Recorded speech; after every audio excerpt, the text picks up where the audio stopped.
Welcome back to my office. I am a Houston Texans super fan, and our Houston Texans are 4-1.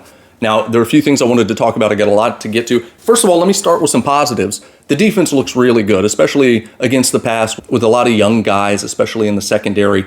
Holding Josh Allen to a 9 completion performance is outstanding. It's excellent. Being 4-1 is excellent when everyone else in the AFC South is struggling. That's awesome. CJ Stroud has not had a sophomore slump. He looks like the real deal. There's always some concern that in the offseason teams watch tape and they may be able to throw things at CJ that he wasn't expecting, and he comes out in his second year and just doesn't look as good. That has not been the case. He looks better to my eye than he did last year.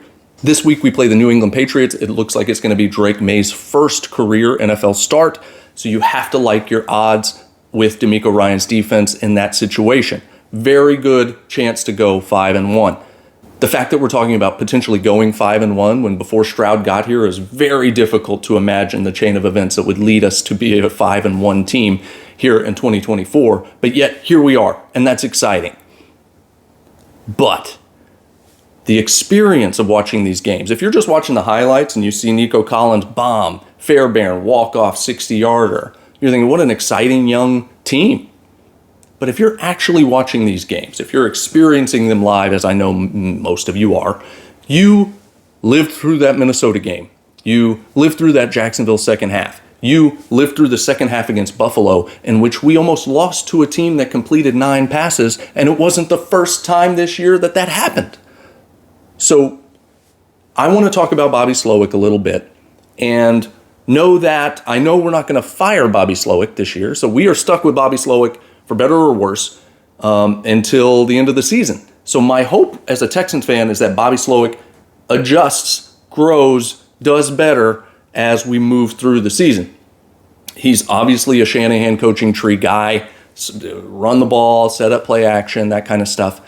But as you see a lot in the NFL, sometimes a guy is best suited to be a passing game coordinator. Sometimes an offensive coordinator gets promoted to head coach and we realize he shouldn't really be the head coach. He should be the offensive coordinator somewhere. I think that might be what happened with Bobby Slowik. He was never an offensive coordinator before he got here, and this is really his first shot at it. And maybe he'll learn and grow and get better like we're hoping a lot of our young players do, but he's got to do it quick, because I think the talent level that we have, Tank Dell, Diggs, Collins, Stroud, we have such a high floor that he's able to sort of coast on, he being Slowik, able to coast on the talent that we have. They're making him look really good. He's not making our talent look very good. And I want to run through a couple of drives just from this past game that I could show you areas where I think Bobby Slowik is the reason we're not executing in the way that maybe I am expecting us to on Sundays. My expectation is not that we win every game. My expectation is not that we win the Super Bowl. My expectation is that we play well. That's it. Just play well. And we can't seem to consistently do that. And as a fan, that should worry you. That should concern you. Even at 4-1, you should want the team to play well. When you're sitting there watching us punt 5 consecutive times in the second half of that Jacksonville game, as a fan, I hope you're not enjoying that experience. I hope you're not coming away from that game thinking, man, Bobby Slowik did a great job. I enjoyed that hour and a half of punts and penalties and poor execution and poor play calling. Just have to have that, I guess. But you don't. You actually don't. Bobby Slowik can do a better job just like anybody else can do a better job, right? Any player, any person in the coaching staff, some of them are good, some of them are bad, some of them are average, most of them are average. Maybe Bobby Slowik is average. But I want to talk about a couple of drives, and then I want to talk directly to Bobby Slowik for a moment. I wanted to start with our first drive after the Nico Collins touchdown. This is when we're leading 14-3, and we have a chance to take a commanding lead in this game. First down, run for no gain. Second down, run to the left for 2 yards. Third down, Stroud converts. Okay, the following first down, what do? Pass it, actually, for 9 yards. That's great. Second down, we run it. We lose a yard. Third down, Stroud converts again to Tank Dell. Awesome. Pass Stephon Diggs, and that's great. First down. Following first down. Cam Akers run for 1 yard. Terrible call. Tank Dell end around, loses 5 yards. Terrible call. Then Stroud has 3rd and 14 to contend with. He actually gets us 13 yards. So this drive, we haven't been able to run at all, and all of our passing plays have been successful. On 4th and 1, Bobby Slowik's play call is a run up the middle that ends our drive and gives the ball directly back to Buffalo. So we were able to take a 17-3 lead into the half, and here's what we did coming out of the half. First down, 18-yard pass. Hey, great. Second down, 2-yard pass with a penalty. 2nd and 23, we get 12 yards on a pass. 3rd and 11, we get 19 yards on a pass. So then what do we do on first down? Run for 3 yards. 2nd down, run for 2 yards.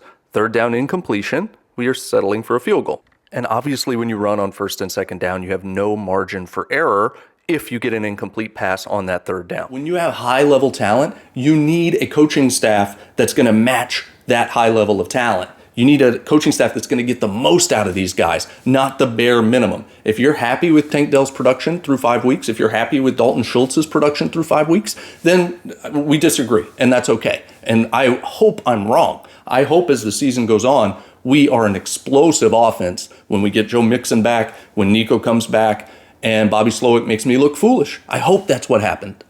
Nothing would make me happier than Bobby Slowik proving to be just an offensive wonderkind. I would love that. Please do that, Bobby. Please, God, do it. But maybe offensive coordinator isn't the job for you. Have you considered, I don't know, stand-up comedy? Hey, thanks for coming out. My name's Bobby, but some of my coworkers would call me Joe Biden because they would say I was the only one who didn't know I shouldn't be running.